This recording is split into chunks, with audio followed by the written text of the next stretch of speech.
Wait, no. Something feels different. You're back! Oh, the Traveler's back? Nahida was controlling your body for a while. It seemed like she jumped over to you as an emergency measure right before the Catherine puppet was destroyed. After that, Tighnari heard the commotion and came over. He helped us defeat the mercenaries and then he ran with us all the way here.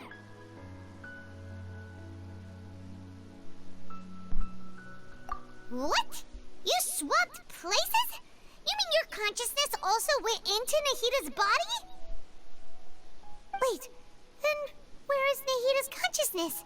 Where is she now? I never imagined that an individual's consciousness could be transferred around like this. Had I not seen it with my own eyes, I would have never believed it. I don't think this can be achieved with current human technology. Also, while we were running, the consciousness in your body told me to pass on a message. She said, "The doctor has found a way to trap my consciousness, so I can't journey with you anymore. But even in a moonless night, a shower of starlight can still drown out illusions and lies." Oh no! Nahida's trapped in the sanctuary of Surasthana for good this time. Was that message all she left for us? It's pretty vague.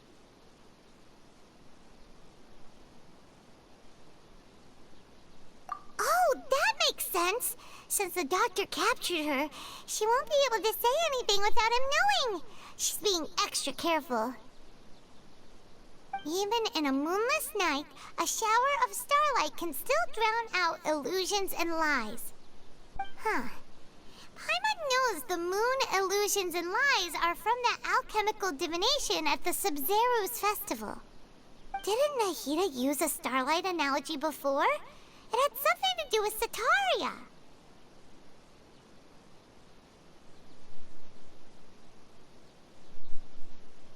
Oh, that makes a lot of sense. Huh. Do you think Nahida was telling us to go find help in the desert? But she isn't with us anymore. Think we'll be okay? Paimon, you said Sanctuary of Surasthana. Does this mean that this Nahida you're talking about, the consciousness who is occupying the Traveler's body, is the Dendro Archon? Your guess is correct, but the situation's a bit complicated, so it's really hard for us to explain right now. That's all right. A scholar's curiosity doesn't need to be appeased right away. As for the complicated nature of the situation, safe to say I have witnessed that for myself. I've spent some time with you, and it looks like the Dendro Archon's also on your side, so I trust you. Thank you, Tighnari. Oh, actually, we came here to ask you a question. What do you know about the project that the sages have been working on? Ah, that. While I was indeed invited to join that project, the sages were always secretive about its scope and goals, so I eventually declined. All I know is that that project has something to do with the restoration of Irminsul. Huh? Did you see something when you were in Nahida's body? What? Do you have any evidence?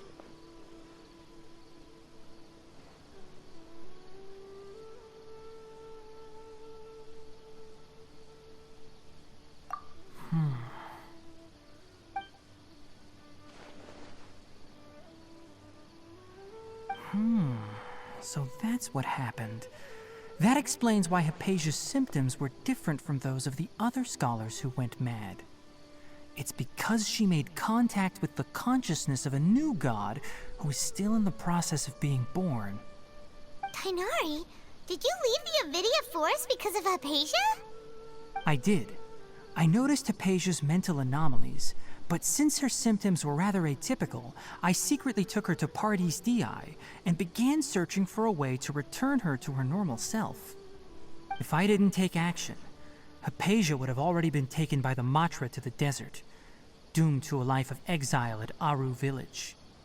Now that you mention it, I knew the Academia has never thought particularly highly of Lesser Lord Kusanali, but But I still didn't expect them to do something as arrogant as creating a new god. Looks like I made the right decision by not accepting their invitation. The Doctor and the Balladeer. We have 2 Fatui Harbingers in Sumeru. Sounds like we're in for a bad time. From your description, I don't think they've completed their project. There may still be room for us to intervene. But then, what is the connection between creating a new god and restoring Irminsul? Yeah, it feels like we're still nowhere close to figuring out the Sage's goals.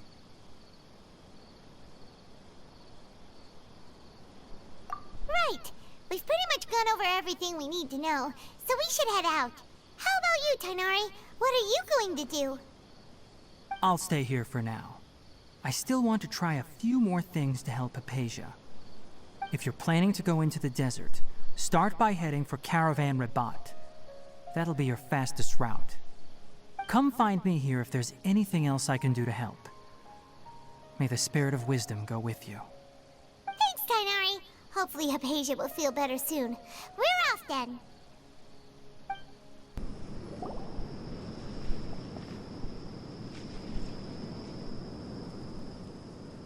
We finally made it to Caravan Rabat.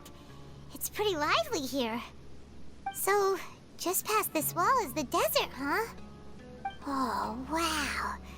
Paimon remembers hearing people call this the Wall of Samiel.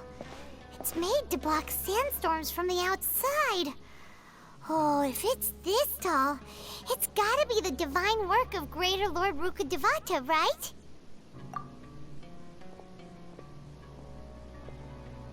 Enough gawking.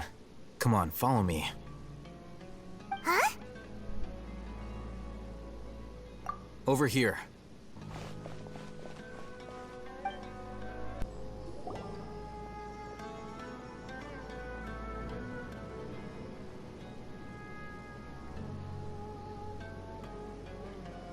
What the... Where did she go? How did we lose them? They were just here a second ago. More Eremite mercenaries? Who are they working for this time? Anyway, Traveler, it seems like we were being followed again. You were too careless. You should have noticed those hopeless amateurs trailing you a long time ago. There's no need to thank me. I've never cared to keep track of personal favors.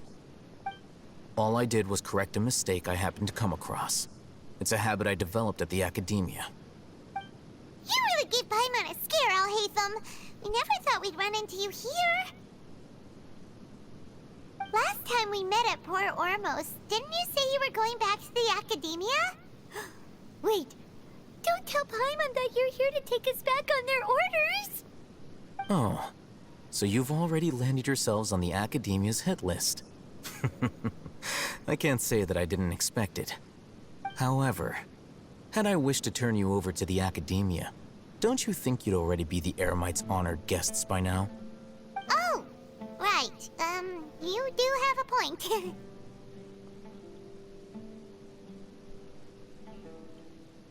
I have no interest in running errands for that project. As a scholar, I've always belonged to the camp that promotes researcher autonomy. And these days, you're more fascinating than anything the sages can offer. Not quite. To tell you the truth, I'm still investigating the Divine Knowledge Capsule. Unfortunately, I've run into some difficulties. Everyone says the capsule originated in the desert and was eventually moved to Port Ormos. If I am to get to the bottom of this, I must understand how the capsule first came to be. Which brings me back to you, and why you're so interesting. The leader of Ain al-Ahmar used the Divine Knowledge Capsule right in front of you, and upon seeing him, your expression became perplexed, and you were lost in thought for quite some time. To have that kind of reaction, I think you must have realized something. Are you interested at all in sharing what you've been hiding from me? Alhaitham, you really for detail. What kind of person even notices or remembers stuff like that? So that's your answer. Well, I do work for the academia after all.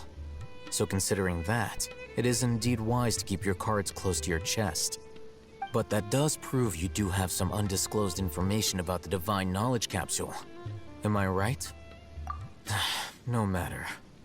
Rather than simply learning the answers from you, I'd still prefer to investigate on my own. Speaking of, you two are also headed to the desert? That's right! We have the same plan as you! But we don't really have any concrete goals at the moment.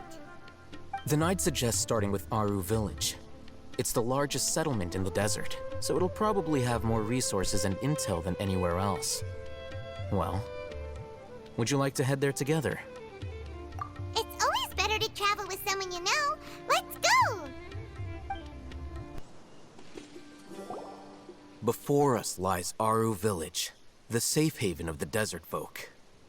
Whoa, this landscape is really something else. What a cool place! Let's go check it out!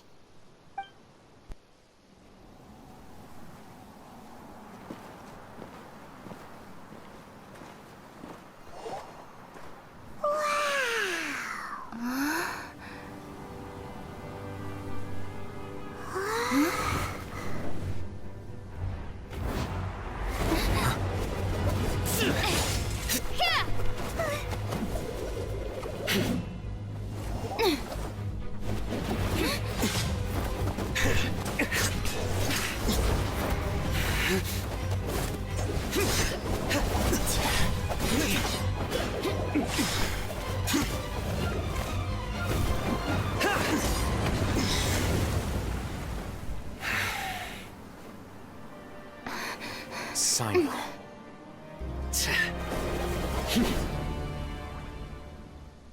Unless my memory fails me, we have barely spoken 2 words to each other before now at the academia. Would you care to enlighten me as to when and how I invited the General Mahamatra's wrath? Alhaitham, do not think you can escape my judgment just because you managed to escape my attack. Judgment? So that's how you'd characterize your actions here, is it?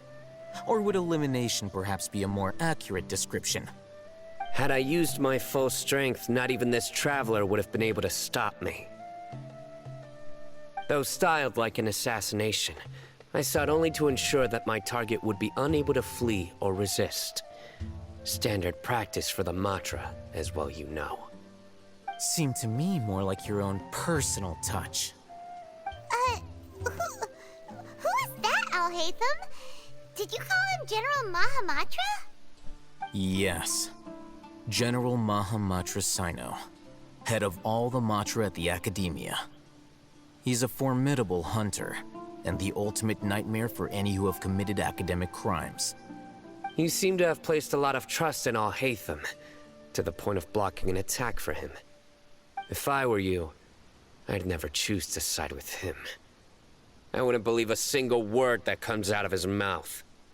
I have been pursuing this scribe for a long time. I urge you, stand back and do not seek to defend him any longer.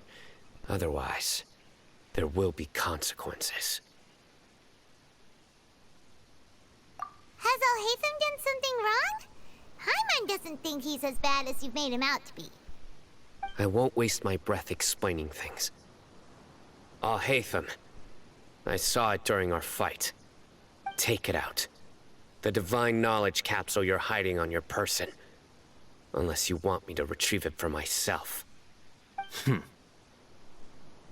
Very perceptive of you. Nothing escapes a Matra's senses. Wait! The Divine Knowledge Capsule?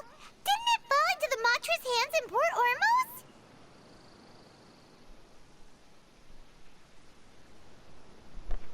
No wonder you speak with such confidence, CYNO. But I must admit, I'm very curious. What does this capsule mean to you? And why, as General Mahamatra of the Academia, are you all alone in the desert? As far as I'm aware, The other mantra have been speculating about your disappearance. Have you been given a mission that's, let's say, morally dubious? If I was the real target of your mission, what was stopping you from simply using your authority and resources to judge me within the walls of the academia?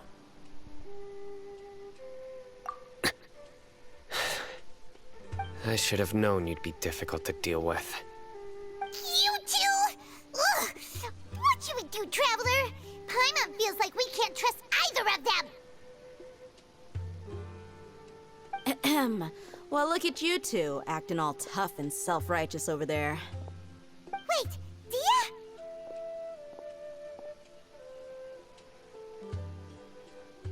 Great! Finally, someone that we can trust! You gotta help us out here, otherwise these two are gonna start fighting again! Yeah, sure looks that way. Two giants from the academia duking it out once and for all. Not something you get to see every day, that's for sure. Listen, I know you academic types love to fill up your big brains with self-righteous morality and lord your empty rules and virtues over each other. But how dare you bring your petty disputes into the safe haven of Aru Village? It seems like someone's gonna have to beat some sense into your thick skulls until you finally learn to respect these grounds.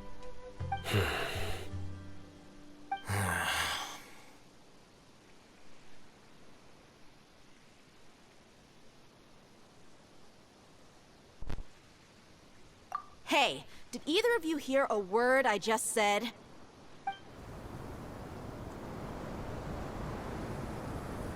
Whoa, what's going on? The wind's so strong! Is this a sandstorm? Paimon's gonna get blown away! Another sandstorm? What's up with these recently? Hey! All of you, over here, quickly! We have to take cover! Someone's calling for us! Oh, this wind is too strong! Let's get over there! That sounded like Candace. Come on, you two. Jeez, are all of you academia folks such hard work? Move it! All right, stop yelling.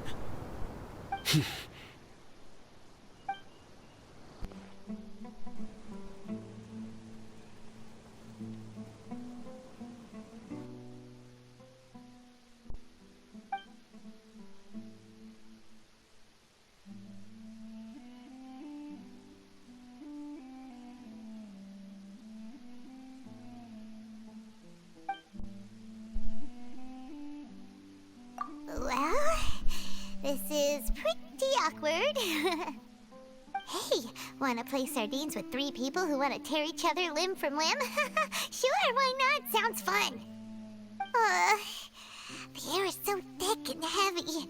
Paimon can hardly keep floating anymore. My sincere apologies, everyone. This is the home of our village chief.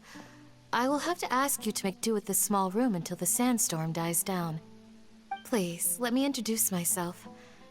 I am Candace, protector of Aru Village. Our savior has come at last! Nice to meet you, Candace. The name's Paimon. Thank you so much for helping us. There's no need to thank me. It's only right to help each other when the weather gets rough. Wow, she's so gentle and caring, like a nice older sister. Unlike those guys over there. All right. Now that we're all better acquainted, we should return to the topic at hand. As a guardian charged with the responsibility to protect my fellow villagers from harm, I was observing your conflict from afar, even before the sandstorm started. And now that you have set foot within our village itself, it is all the more my responsibility to make absolutely sure that you pose no threat whatsoever to us. So please, have an honest and sincere conversation with one another, and put your hostile feelings to rest. If anyone dares to start anything again while they are under this roof, I will not hesitate to send them out for some quality time with the creatures of the sandstorm. Oh, on second thought, Paimon may have misjudged Candace's character. And that goes for you too, Miss Dia. Do I make myself clear? All right, we got it, Candace. That's what I like to hear. So, Which of you will begin? I was supposed to be a mediator, but I might have gotten a little too involved just now. Anyway, one of those two should probably start talking. Wait, that was you trying to be a mediator? I have nothing to hide, so there's no shame in explaining myself. While Alhaitham wasn't wrong about the other Matra not knowing my whereabouts, it's not because I've been assigned a morally dubious mission. Rather, I've chosen to exile myself. Huh? Exile yourself? A little while ago, I discovered that there was data missing in the Academia's project planning and development files. What little they did report clearly did not match the project's actual progress. As General Mahamatra, I had the responsibility and authority to request an audit. However, to my surprise, the person responsible for the erroneous data was none other than Grand Sage Azar himself. I tried to investigate the issue myself before submitting a formal audit request, but I soon found that all leads and potential pieces of incriminating evidence were carefully concealed from me. I began to realize that they were cautious of me from the very beginning. Unsurprisingly, the Grand Sage rejected my audit request as soon as the submission reached his desk. He even said to me, "The power of the General Mahamatra is granted by the sages. You have no right to judge us." So they really are up to no good. I realized then that to the Grand Sage, the Matra are nothing more than tools for the sages to assert and maintain their control over knowledge. The vows that we took, the principles that we strive to uphold, they are meaningless to the Academia of today. I believed it would be wise to flee the Academia before the sages had a chance to take action against me. This way, they can no longer see nor predict my actions. I will never give up on this investigation. There's no need for someone else to give me power or authority. Once I find the truth, I will administer judgment by my own name. CYNO seems to have the same goal as us. We're all investigating the sages. Plus, now that he's no longer the General Mahamatra, he somehow feels a lot less scary. Well, CYNO, if that's your story, then why did you see Alhaitham as a target? When I was investigating the matter in the Academia, I overheard a conversation between Alhaitham and a sage. The sages asked you to investigate a blonde-haired traveler. Do you dispute this, Alhaitham? What? Like many parts of the project, this assignment was undocumented. Now throw in your suspicious behavior with the Divine Knowledge Capsule, and I think we deserve an explanation. Yes. I was indeed tasked with investigating the Traveler. Alhaitham? After all, the promised reward was so great that hardly any scholar could have refused. The sage told me, once you've completed this assignment, I can give you a glimpse of divine knowledge. A most enticing offer. Unfortunately, those academics don't know me at all. Their words contained one key piece of information, namely that divine knowledge indeed exists. That gave me all I needed to know. From my perspective, the sages are far from trustworthy. Think about it. Isn't it a little strange they're so willing to share divine knowledge with anyone, even as a reward? So, I began my own investigation following the lead of the Divine Knowledge Capsule. In the end, I realized my wisdom in committing to this rather than collaborating with the sages. Had I been less guarded, I probably would have ended up like that Ain al-Ahmar mercenary, incapable of remaining sane for long enough to hold a conversation. You mean that the sages originally planned to dispose of you, using one of those capsules that drive people insane? I'd already given up on the assignment by then. I only told the Academia I was waiting in Port Ormos for you to appear so they wouldn't suspect anything. So it came as quite a surprise when I encountered my erstwhile target while investigating the Divine Knowledge Capsule. Criminals do love to talk about coincidences. Even though I ran into the Traveler by chance, I had no intention of providing assistance to the Academia. Also, you should remember, you were the ones who decided to follow me and strike up a conversation after I left that tavern. That's true. Alhaitham helped us out at Caravan Rebot as well. Maybe he's telling the truth. I'm willing to apologize if that's worth anything to you. I took the Divine Knowledge Capsule behind your back because I judged its existence to be a significant risk. I felt that it would be best for no one to interact with it before it had been properly studied.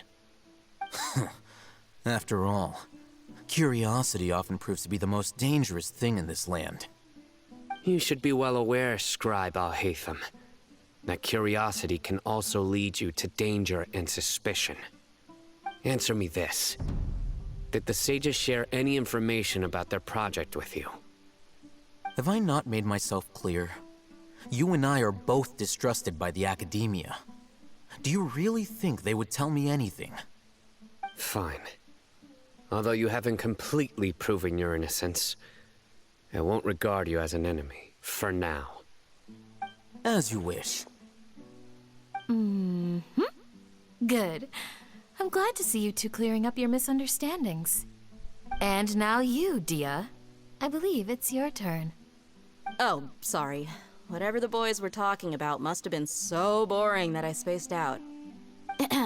My situation is pretty straightforward. My employer, Dunyarzad of the Homayani family, is friends with the Traveler and is currently recovering from her illness at home. I had nothing going on, so I decided to return to Aru village for a visit. I was actually looking forward to a pretty exciting time getting back together with everyone here. But then I saw these two random guys in the middle of a pointless argument. It ticked me off, and things went downhill from there. Is that all? Well, I will admit that definitely sounds like your style. In that case, welcome back, Dia. That's more like it. I missed you all so much, Candace.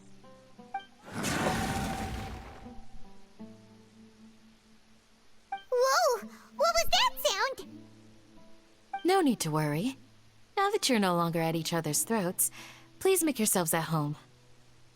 I'll take a quick trip outside to clear out some of those creatures in the sandstorm. Creatures? In the sandstorm? Are you sure you don't want some backup? Fighting in a sandstorm is not for the faint-hearted. Anyone without extensive training in these conditions is at a disadvantage. You needn't worry. Yeah, just leave him to Candace. Don't worry, she's as tough as they come.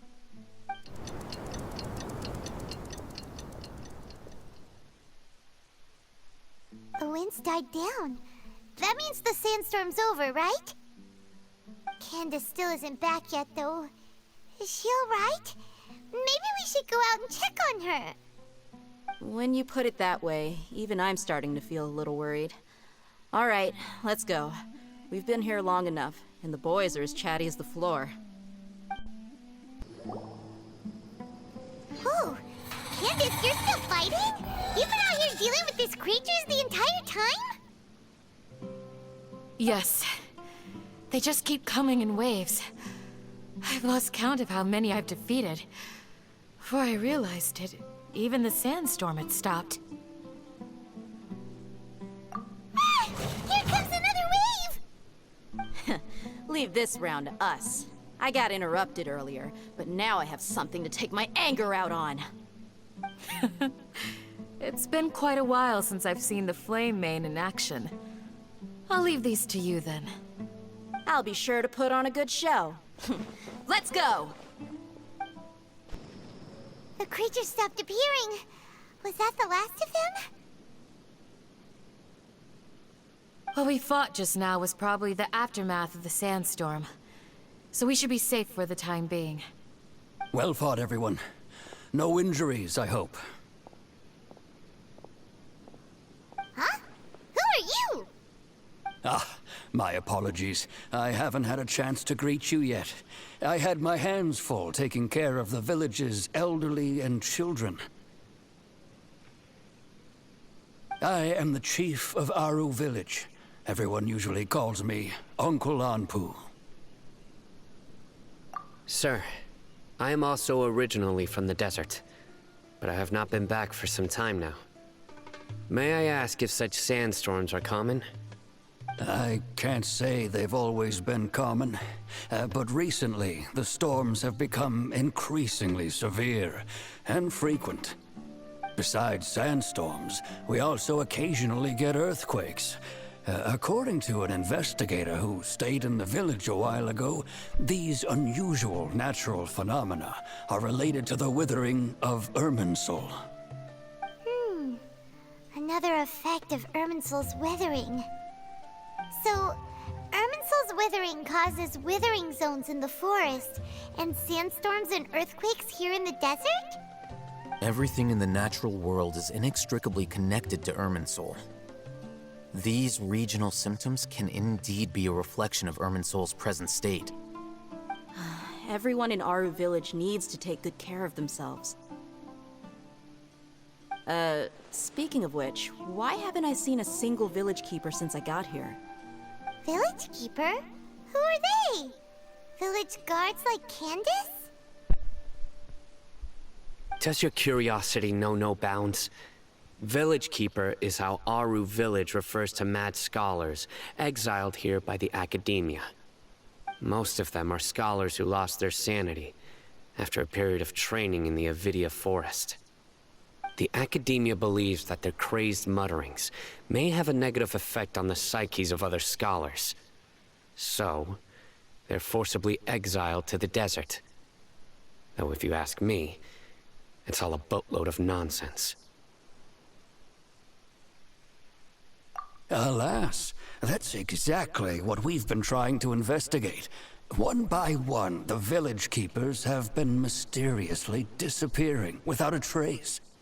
But no one in the village has ever seen them leave. If you're planning to stay around the village for the next few days, I'd appreciate it if you could keep an eye out for them. I've had encounters with those people in the past. I'll see what I can do to help. The Matra are the ones responsible for their exile. Now that you're no longer with them, are you trying to alleviate your guilt and atone for your past sins? I'm fascinated by how you think. Mock me if you will, but if you are guilty, I will eliminate you, regardless of my position or identity. Oh, you're the former General Mahamatra. You must be an expert in these kinds of investigations. Thank you for your help. Is it because you're reminded of Hypatia? Oh, these poor scholars. First they lose their sanity, now this! We need to help get them back home, safe and sound. But, is it really a good idea to tag along with CYNO? You seem like you really don't trust him. I'll be grateful for the assistance. No doubt you will do a better job than some of my former subordinates. Let's start by finding a spot to share what we know so far.